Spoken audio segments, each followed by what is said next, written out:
Airport का नाम रखूंगा महीन घोष के नाम पर। सहमत हो आप? कर देगा हमको, तो हम इस काम को करेंगे कि इस एयरपोर्ट को मीर भोज के नाम से हम उसको समर्पित करेंगे और एक विराट सम्राट मीर भोज की विराट मूर्ति का निर्माण भी वहां होगा। योगी जी आके कहते कि ये लड़के हैं, ये दंगा भड़काएंगे। मैं चौधरी चरण सिंह जी का नाती हूँ। यहाँ कोई ये यकीन करेगा इस बात को, अगर मुझे ताकत मिलेगी, सत्ता मिलेगी, मैं कभी दंगा भड़काऊंगा? मैं तो बाबा से पूछना चाहता हूँ, मैं कोई गुंडा था क्या जो हाथरस पर मुझ पर लाठीचार्ज किया? कोविड में 2 साल खराब हो गए। अगर उम्र बढ़ानी भी पड़ी तो बढ़ाएंगे, भर्ती बढ़ानी भी पड़ी तो करेंगे। तो पश्चिम के साथ और आप नौजवानों के साथ कोई अन्याय होने वाला नहीं है। बाबा ये जो भी नौजवान गर्मी, नौजवानों की गर्मी कहाँ निकाल पाएंगे बाबा? इनकी बस की नहीं है। तो इस बार हैंडपंप का बटन इतनी बार दबाओ, ऐसे दबाओ जोरदारी से, पानी ठंडा निकले, वो ठंडक उनको मिल जाए, पी ले बाबा।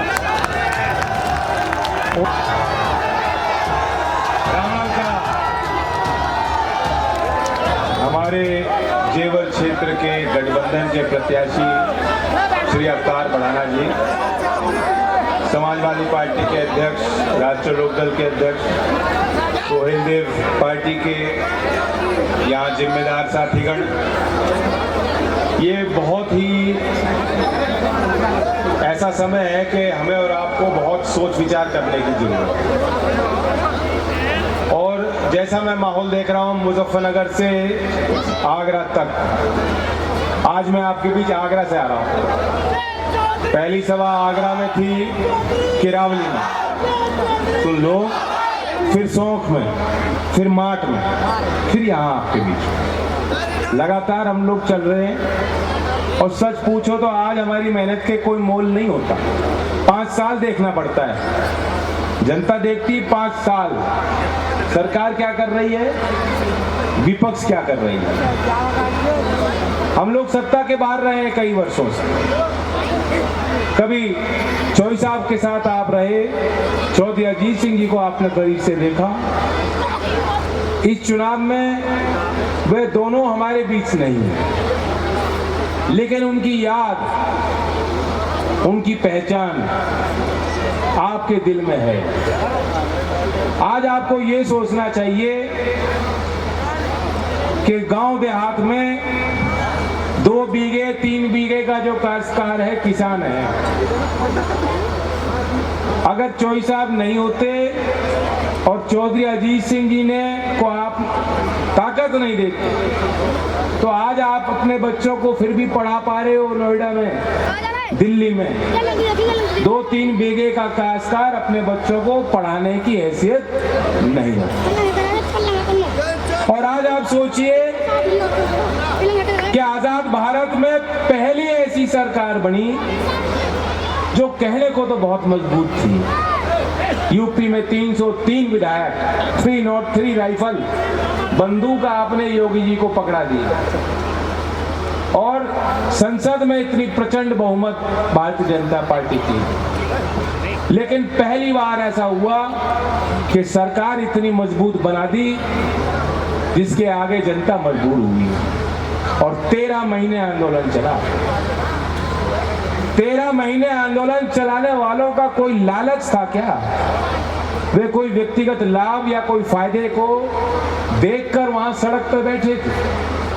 उनकी घरवालियां बैठी थी, महिलाएं, बच्चे, पूरा परिवार सैकड़ों किलोमीटर से पैदल चल के, ट्रैक्टर पर सवार होकर, लाठी खाते हुए, उनके रास्ते में तार बिछाए गए, बैरिकेडिंग लगाई गई, उनका हर मोड़ पर अपमान करने की कोशिश सरकार के गुंडे और दलालों ने किया। आजाद भारत में क्या कभी 13 महीने का आंदोलन चलाने को आप मजबूर हुए क्या? क्यों नौबत आई? अगर चौधरी अजीत सिंह जी के पास ताकत होती उस समय, अगर आप किसानों की राजनीति मजबूत होती, आपका दबदबा होता, आपका दबाव होता, तो तो शायद वो लोग जो हमारे बीच के निकल के गए हैं, आज पार्लियामेंट में हैं, आज देश के सदन में मौजूद हैं, वो लोग ऐसे कानून को पारित होने नहीं देते, ऐसी नौबत नहीं आए। और इस सब के बाद आप ये भी सोचिए कि जब तो ये कानून लाए थे तब बताया बहुत बड़ा फायदा होगा, और जब कानून हटा दिए तब कह रहे अब आय दुगनी हो जाएगी। दोनों तरफ ही इनको लाभ, चित भी मेरी पट भी मेरी। ये मीडिया वाले आके पूछते हैं साहब चलो नाराजगी थी, अब तो कानून वापस ले लिए, अब तो जो है वाहवाही हो रही होगी मोदी जी की। क्यों हो, क्यों कोई बढ़ाई करे इस सरकार की जिसने किसानों को कुचल दिया। पीछे से जो है वार हुआ, थार निकल के चल गई और उसके बचाव में पूरी सरकार जुटी रही। वे लोग आज भी सुशोभित हैं, मंचों पे मंत्री बने बैठे हैं। क्या दंड मिला उनको? 13 महीने तो हमारे बेकार हुए, हमारे लोग गए 700 से ज्यादा, आज भी उन्हें मानने को तैयार नहीं सरकार। संसद में जब उनसे पूछा गया तुम बताओ आंकड़ा क्या है सरकार पे, कितने लोग मरे, कितने लोग शहीद हुए, सरकार उन्हें शहीद मानती नहीं है। सरकार कहती है हमारे पास आंकड़े नहीं है, हम नहीं बता पाएंगे। आंदोलन भी उठ गया, संगठनों ने बात भी मान ली, अभी भी मुकदमे भी दर्ज हैं, ना एमएसपी की कोई बात हो रही, ना ही उन शहीद परिवारों के सम्मान में कोई बात हो रही। लानत है ऐसे लोगों पर। मेरे नजर में मजबूत वो लोग होते हैं जो जनता के आगे झुकते हैं। जनता के आगे झुकने वाली सरकार, जनता की मानने वाली सरकार बात को, वे मजबूत है। ये तो कमजोर पंगु लोग हैं, इन्हें तो बस एक चीज दिख रही, सत्ता, और उस सत्ता को हासिल करने के लिए सारी हदें पार कर सकते हैं। मैं आपको एक उदाहरण दूंगा बस। आपके इस गठबंधन के प्रत्याशी जो आरएलडी के चुनाव चिन्ह पर बिजनौर सदर से लड़ रहे हैं चुनाव, डॉक्टर नीरज चौधरी, ये इतने गिर गए, अब ये आरोप लगा रहे हैं कि डॉक्टर नीरज चौधरी प्रचार कर रहे हैं और पाकिस्तान जिंदाबाद का नारा ले रहे हैं। यानी किसान के बेटे पे भी एनएसए लगाना चाहते हैं लोग। वे खून, हमारा खून, हमारे भाई जो वहां सीमा पे खड़े हैं, अब उन्हें भी हम लोग क्या पाकिस्तान जिंदाबाद का नारा लेंगे? ये बदतमीज लोग योगी जी आके कहते कि ये लड़के हैं, ये दंगा भड़काएंगे। मैं चौधरी चरण सिंह जी का नाती हूं, यहाँ कोई ये यकीन करेगा इस बात को, अगर मुझे ताकत मिलेगी, सत्ता मिलेगी, मैं कभी दंगा भड़काऊंगा? इन बातों का जवाब मैं नहीं दे सकता। इन बातों का जवाब अगर देना है तो 10 तारीख में आप दे सको।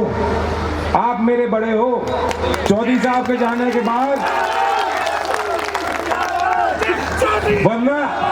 वरना यही उलझुल बातें चलेंगी। और एक बात और बता रहा हूं, मैं आपको चेताने आया हूं। हालांकि माहौल तो बहुत बढ़िया है, कोई जगह नहीं दे रहा गांव में इन्हें बैठने को, लेकिन अगर हम और आप चूक गए तो नतीजा क्या होगा? नतीजा ये होगा कि अब तो आंदोलन हो गया और मान सम्मान की लड़ाई भी लोगों ने लड़ी और उनकी बात भी मानी गई, लेकिन अगर हम और आप चूक गए तो आने वाले समय में किसी की हिम्मत नहीं होगी कि सड़क पे आके आंदोलन करे और समाज की बात कह सके। इसलिए बात तो ठीक है, अवतार जी ने ठीक कही, सवाल जेवर का है, सवाल हमारे मुद्दों का है, सवाल हमारे विकास का है, लेकिन सवाल हमारे अस्तित्व का भी है। इस क्षेत्र ने हमेशा किसान आंदोलन में बड़ा योगदान दिया, हालांकि अब इसका मिजाज बदल रहा है। बड़े शहर का हिस्सा बन रहे हो, एनसीआर में हो, लेकिन उसका आपको लाभ क्या मिल रहा है मैं पूछना चाहता हूँ। क्या लाभ मिल रहा है आपको? कुछ नहीं। और इस सरकार ने आपको क्या दिया? किसानों को टॉर्च दे दी, लाठी पकड़ा दी, कहा अगर खेत है तार लगाओ और वहां पहरेदारी करो। चौकीदार बन जाओ। और बाबा अपने दूध बेच देते हैं बीच बीच में कि भाई इनकी जो फसल देख के आओ क्या है। और क्या मिल रहा आपको? भाव नहीं मिल रहा कुछ किसानों को। बिजली सबसे महंगी की। और जो अगली पीढ़ी है, देखो जमीन ज्यादा बच नहीं रही लोगों पर। हमारे क्षेत्र में पश्चिम में कोई बड़े काश्तकार नहीं बच रहे, कम कम जमीनें हैं, उनका बंटवारा होता चला जा रहा है और आगे भी होगा। और अगली पीढ़ी, उसके ऊपर बड़ा संकट है, वो खेती नहीं कर सकते, करना नहीं चाहते। उनके लिए सरकार ने क्या किया? सुविधाओं के नाम पे सरकार ने क्या दिया? जहां ऑक्सीजन की कमी से बच्चे लोग मर रहे थे, अगर दवाई चाहिए थी रेमडेसिविर, तो पहले कमिश्नर से चिट्ठी लिखाओ, फिर डीएम से उसका स्टैंप डलवाओ और फिर टेस्ट रिपोर्ट लेके आओ, तब जाके हम मानेंगे। ऑनलाइन पहले उसको भरो फॉर्म को, तब माना जाएगा हाँ आपको अस्पताल की जरूरत है। कितने लोग मारे गए ऐसे ही बेवजह। बचाव हो सकता था अगर सरकार की तैयारी होती, कोई योजना होती। सरकारी अस्पतालों की हालत देख लीजिए। और हमने एक आरटीआई डलवाई, और ताज्जुब होगा आपको कि जब कोविड के 2 साल गए हैं, इसमें एक भी डॉक्टर या नर्स की भर्ती उत्तर प्रदेश सरकार ने नहीं की। एक भी डॉक्टर की भर्ती नहीं हुई। और भर्ती का तो सवाल पूछता हूं तो मैं जानता हूं लोगों को ऐसा लगता है कि छुरी डाल दी, क्योंकि बार बार भर्ती होती है, नौकरी मिलती नहीं। भर्ती बुलाई जाती है, नौकरी किसी को मिलती नहीं। कभी पेपर लीक हो जाएगा, कभी इम्तिहान रद्द हो जाएंगे, भर्ती रद्द हो जाएगी। और मैं इसलिए नौजवानों को कहना चाहता हूं, मिलिट्री की तो भर्ती हो ही नहीं रही, लेकिन फिर भी गांव में आप दौड़ लगा रहे हो। इन्होंने बात कही, मैं बात पकड़ के बता रहा हूं। अखिलेश जी से हमने बात कर ली है, हमने घोषणा पत्र में रखा था और उन्होंने भी बात रखी है, स्वीकारी है। कोविड में 2 साल खराब हो गए, अगर उम्र बढ़ानी भी पड़ी तो बढ़ाएंगे, भर्ती बढ़ानी भी पड़ी तो देंगे।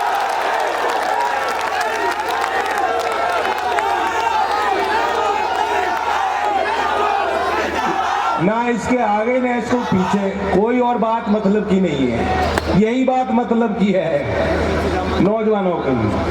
हमें चाहिए नौकरी समय पे हो और पूरी प्रक्रिया सरल हो, इतनी जटिल ना हो कि फंसा के रखा हुआ है बच्चों। तो भर्ती करेंगे। अभी तो फॉर्म भरते हो तो आवेदन शुल्क देते हो, उसमें 18% जीएसटी भी देना पड़ता है।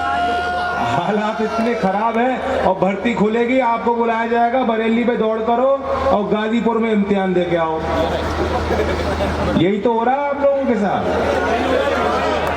लेकिन आप हमें ताकत दोगे और जब बैठ के लखनऊ में मिलके हम फैसला लेंगे तो पश्चिम के साथ और आप नौजवानों के साथ कोई अन्याय होने वाला नहीं है। ये सरकार बड़ी जालिम सरकार है, झूठी सरकार है, झूठे बात करते हैं, झांसे देते हैं। बाबा कहते हैं लॉ एंड ऑर्डर। अब चौधरी चरण सिंह जी ने तो गुंडा एक्ट बनाया था 1970 में। आप हमें क्या सिखाओगे लॉ एंड ऑर्डर? और कहते गुंडे भगा देंगे। मैं तो बाबा से पूछना चाहता हूँ, मैं कोई गुंडा था क्या जो हाथरस पर मुझ पे लाठीचार्ज किया? मैंने कोई अपराध कर रखा था क्या? आप कौन से गुंडे भगा दोगे? लॉ एंड ऑर्डर में धज्जियां उड़ चुकी हैं। उन्नाव हुआ, हाथरस हुआ, यहाँ बुलंदशहर में वही चीज हो रही है। रात के अंधेरे में अंतिम संस्कार कर दिए गए, परिवार का ये आरोप है। कितनी गंदी बात है। अंतिम दर्शन भी आप अपनी बच्ची के, वो परिवार के लोग नहीं कर पाए। इतना क्रूरता का परिचय सरकार ने बार बार दिया और तब भी बाबा कुछ भी कह देते हैं। उनका तो कुछ ही, वो तो मस्त आदमी है, कुछ ही कह ले, मस्त मन। अब वो कह रहे जो ये पश्चिम के लोग ज्यादा गर्म हो रहे हैं। मुझे लगता है वो ये मानते हैं कि हम सब जो है 20% में हैं। ये 20% वाले इतने गर्म हैं कि ये 100% तक पहुंचा देंगे हमें। बाबा ये जो भी नौजवान गर्म है, नौजवानों की गर्मी कहाँ निकाल पाएंगे बाबा? इनके बस की नहीं है। तो इस बार हैंडपंप का बटन इतनी बार दबाओ, ऐसे दबाओ जोरदारी पे। कि पानी ठंडा निकले, वो ठंडक उनको मिल जाए, पी ले वो बाबा। उनको नहा देंगे, उसमें नहला देंगे। और इस सरकार ने बदतमीजी की है लोगों के साथ, बहुत बदतमीजी की है। कोई लखनऊ जाता था लाठीचार्ज, शिक्षक गए लाठीचार्ज, इलाहाबाद यूनिवर्सिटी में घुस गए लाठीचार्ज, मुझ पे लाठीचार्ज, आप पे लाठीचार्ज, कोई मतलब नहीं। महापुरुषों का अपमान किया। वो मीर भोज का जो पूरा प्रकरण था बेवजह, आप महापुरुष का नाम लिख रहे हैं और फिर उसे मिटा रहे हैं। क्या होगा? लोग क्या, स्कूल तो बंद है, मेरी बच्ची अब नहीं जा रही स्कूल, क्या चाह रहे हैं? तो मीर भोज के पूरे प्रकरण में और कोई दोषी नहीं, सरकार योगी जी ने खुद फैसला लिया कि मैं तब आऊंगा जब उनका नाम मिटाओगे, वरना मैं आने का नहीं उद्घाटन करने का। एयरपोर्ट का नाम रखूंगा महीन घोष के नाम पर। सहमत हो आप? कर देगा हमको ये राज्य सरकार। मैंने अखिलेश जी से बात कर रखी है। दो बात है कि एक तो एयरपोर्ट का नाम राज्य सरकार प्रस्तावित करती है, उसका अनुमोदन केंद्र की करती है सरकार, ये जानता हूं क्योंकि चौधरी अजीत सिंह जी मंत्री थे उस विभाग के। तो हम इस काम को करेंगे कि इस एयरपोर्ट को मीर भोज के नाम से हम उसको समर्पित करेंगे और एक विराट सम्राट मीर भोज की विराट मूर्ति का निर्माण भी वहां होगा।